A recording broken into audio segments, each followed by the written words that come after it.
Matías, ¿cómo estás? Hola, muy buenas tardes, ¿cómo están? Muchísimas gracias por el llamado. No, por favor.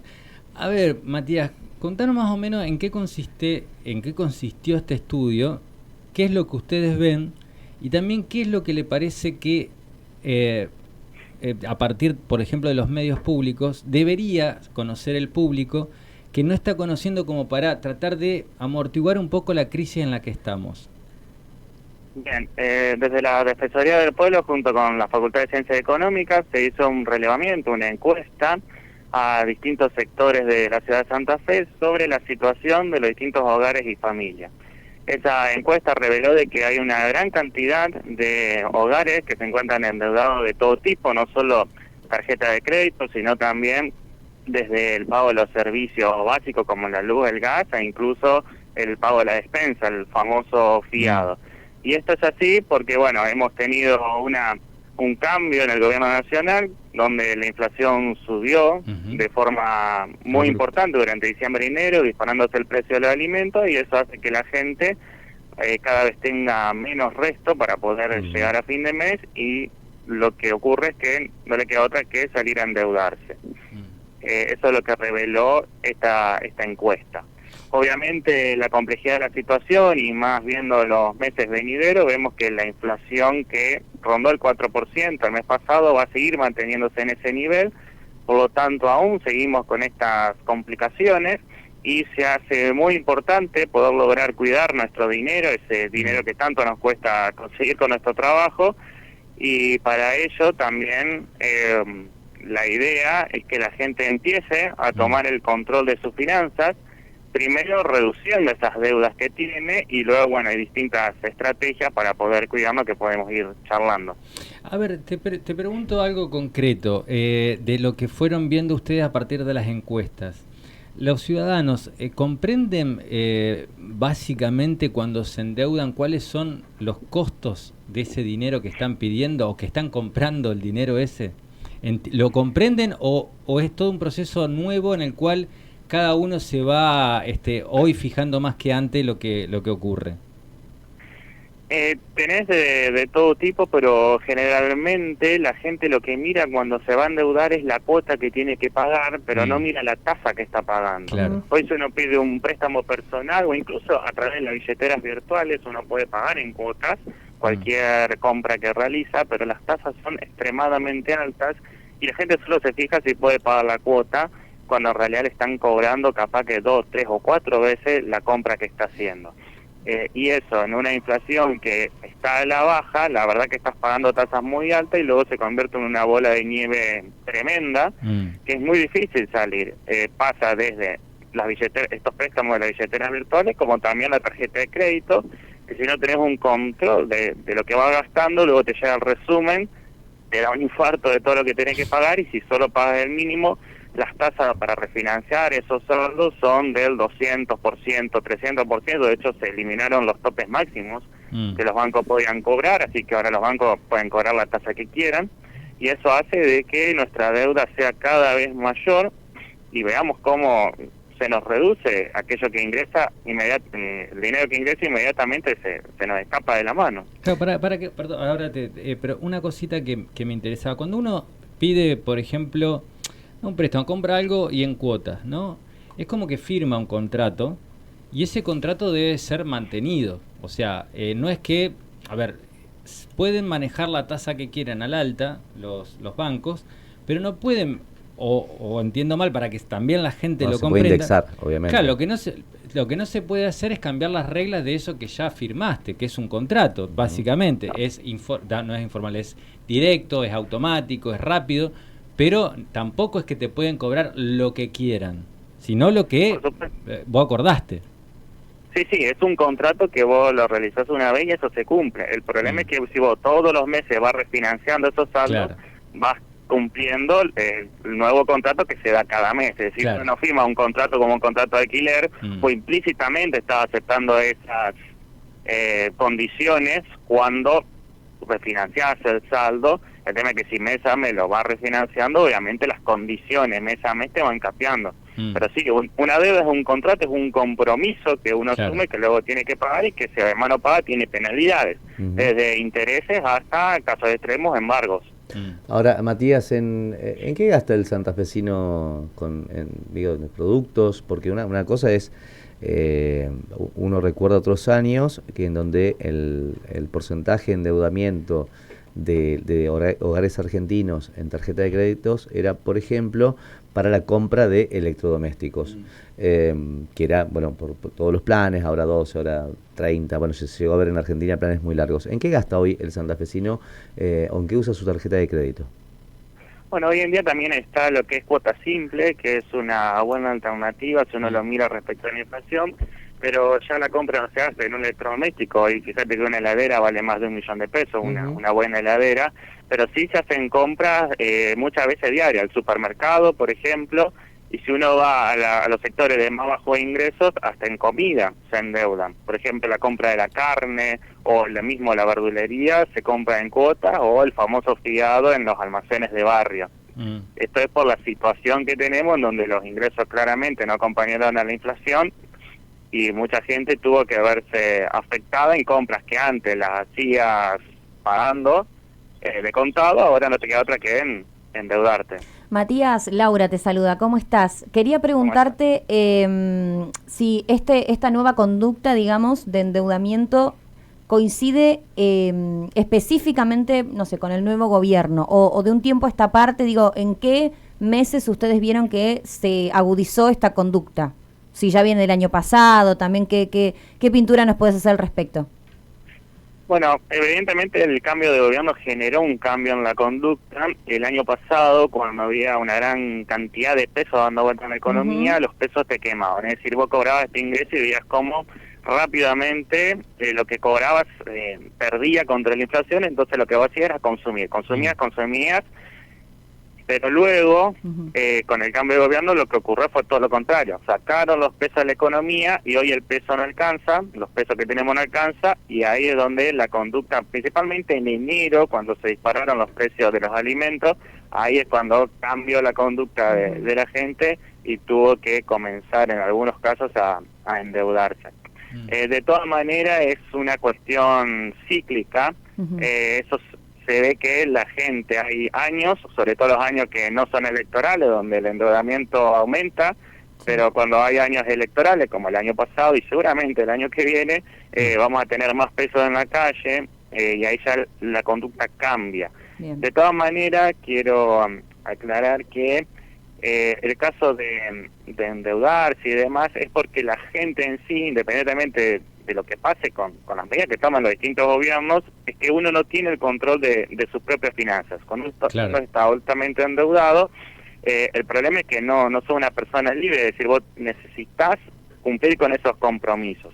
Entonces, el primer paso, para no depender precisamente de la medida que haga un presidente u otro, porque esto va a seguir pasando en Argentina, es bueno, ¿qué puedo hacer yo desde mi economía familiar para evitar caer en esto y anticiparme a todos los problemas que pueden llegar a venir, que como sabemos en Argentina van a seguir existiendo? Va a seguir existiendo la inflación, va a seguir habiendo devaluaciones, etcétera, etcétera, digamos, es lo común de año a año de este país.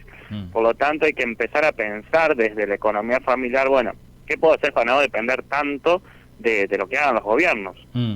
Pues te voy a hacer más que una pregunta, un planteo. Voy a intentarlo, porque es una strike. Voy a decir esas pelotas difíciles, pero espero que me salga, ¿no? Nosotros acá participamos y toda la gente fue muy solidaria con lo que fue la defensa de la educación pública de la universidad pública. Y uno lo que ve, en términos, por ejemplo, por eso yo saludo mucho lo que están haciendo ustedes, incluso con la Defensoría del Pueblo, uno que ve que los que pueden recibirse, por ejemplo, de economistas en este caso, claro, se reciben con el aporte de toda una comunidad, pero después van a trabajar aquellos que van en contra de esa comunidad porque son los que pueden pagar, ¿no? O sea, a un economista no lo va a poder contratar, como puede contratar a un albañil, una persona que vive en Alto Verde.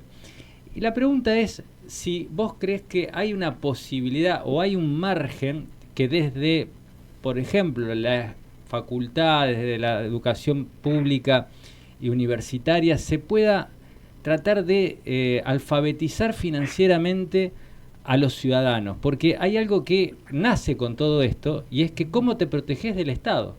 La verdad es eso, ¿no? Cómo te proteges de un Estado que va definiendo políticas públicas como la que estamos viendo ahora, como la que vimos el año pasado y el año pasado y el año pasado, pero no la llegamos a comprender, y cuando la comprendemos ya es tarde.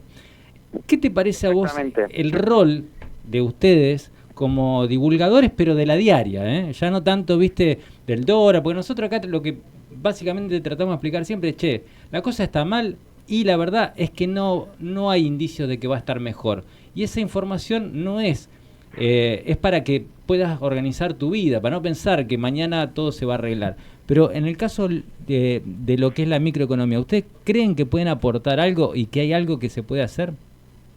Indudablemente. Para ponerlo en contexto, hay una ley de educación financiera en la que se obligan a las escuelas primarias y secundarias a enseñar educación financiera.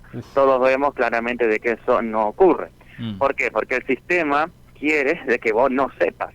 Al sistema le conviene que vos consumas, al sistema le conviene que estés endeudado para ellos ganar más dinero, no solamente desde lo público, sino también de las entidades privadas. Como en el mundo, digamos, con los países. Sí, pasa en todo el mundo. Sí. Y nuestro rol, en mi caso que soy docente universitario, nosotros de la Facultad de Ciencias Económicas, igual que con la Defensoría del Pueblo, estamos dando charlas, yo vivo por ejemplo en la Ciudad de Esperanza y estamos reuniéndonos con las distintas vecinales y comunidades para manifestar y poder hablar sobre las situaciones de cada una de las personas y ver cómo transmitir, cómo pueden ellos salir de este ciclo, porque como bien decías recién, problemas va a haber siempre, el dólar sube, baja, nos afecta a todo, pero claro, si uno no tiene idea de cómo tomar el control de sus finanzas, que eso lo remarco nuevamente, claramente no vas a quedar ahí a los vaivenes de lo que pase. Pero por supuesto que hay un compromiso muy fuerte desde la facultad y de la educación pública para poder que la gente de alguna manera pueda salir de estos inconvenientes que tenemos en la vida diaria. Como Matías, decía, por ejemplo, muchas veces la gente, por ejemplo, piensa en la cuota que va a pagar, si la puede pagar o no, y no mira la tasa. Bueno, explicar qué es la tasa, qué tasa debe mirar, cómo compararla con la inflación, etcétera, es lo que va a ayudar al ciudadano común, porque uno por ahí piensa en las tarjetas de crédito, piensa en ahorrar, invertir y demás cuando explica, pero se olvida de que tenemos una gran cantidad de gente que vive en la informalidad y que cobra su salario en efectivo, no está bancarizado. Entonces, bueno, ¿qué puede hacer esa gente también que no puede transferir sus pesos a una billetera virtual para, por ejemplo, obtener intereses, porque además estar bancarizado no tiene cómo justificar esos ingresos? Entonces ahí nuevamente esa persona queda fuera del sistema. Entonces también pensar en alternativas para ellos, digamos que es muchísima la gente que lamentablemente está fuera del sistema. Bueno, parte de las billeteras virtuales vienen a democratizar este acceso que lamentablemente los bancos no están haciendo. Claramente, Matías, queda claro, valga la redundancia, que no es para nada fácil y que bueno, que necesitamos educarnos financieramente. Por eso tal vez esta pregunta es un poco compleja, pero apelando a tu docencia justamente, si tuvieras que hacer una o dos, pero muy simples recomendaciones para poder sobrellevar de la mejor manera, digamos, la situación económica que estamos atravesando sin caer en el endeudamiento, ¿qué dirías? Como decía, tomar el control de nuestras finanzas implica que lo primero que hay que saber es cuánto me está ingresando en mi hogar y cuánto estoy gastando. Si estamos en un contexto de crisis y quiero reducir gastos, tengo que saber en qué estoy gastando para luego saber qué gastos voy a reducir.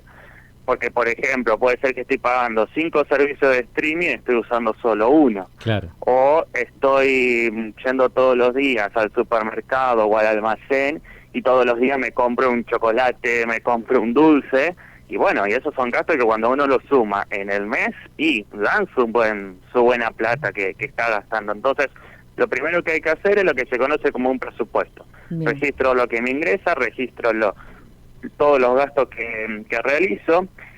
Y acá una aclaración, yo entiendo de que uno llega cansado a su casa, de trabajar todo el día y quiere estar con su familia, pero es muy importante tomar este hábito y esta disciplina de anotar y registrar todos los gastos que estoy haciendo para precisamente saber luego, bueno, en época de vacas flacas, qué gastos puedo reducir y no reducir por reducir, porque Claro. muchas veces uno compra alimentos de segunda marca y demás y está afectando su propia salud, por ejemplo.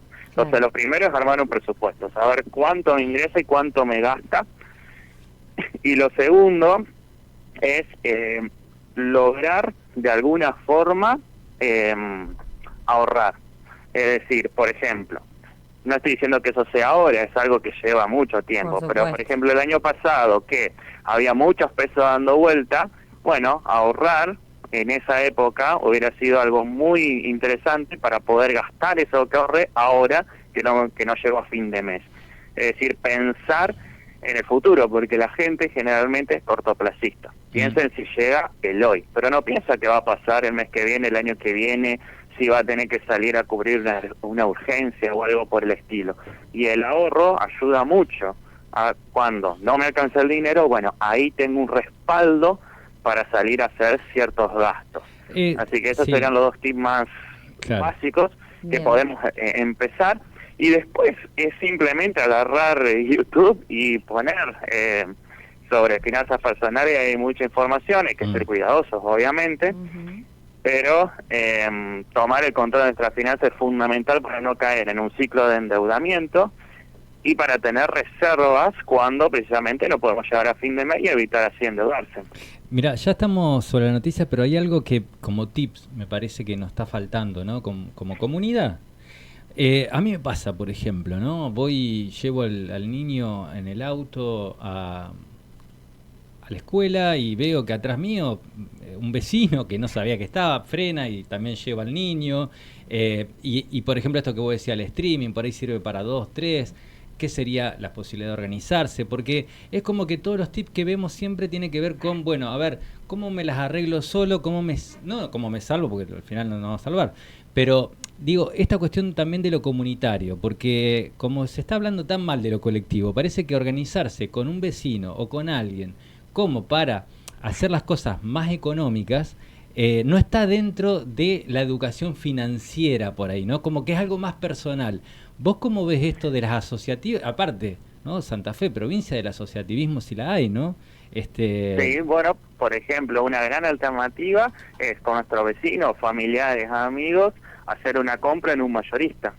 Esa es una gran alternativa donde podés ahorrar muchísimo dinero y después cada uno reparte los bienes que compraron, por ejemplo. Claro. Pues sabés que una vez alternativa. se me ocurría una tontería, ¿no?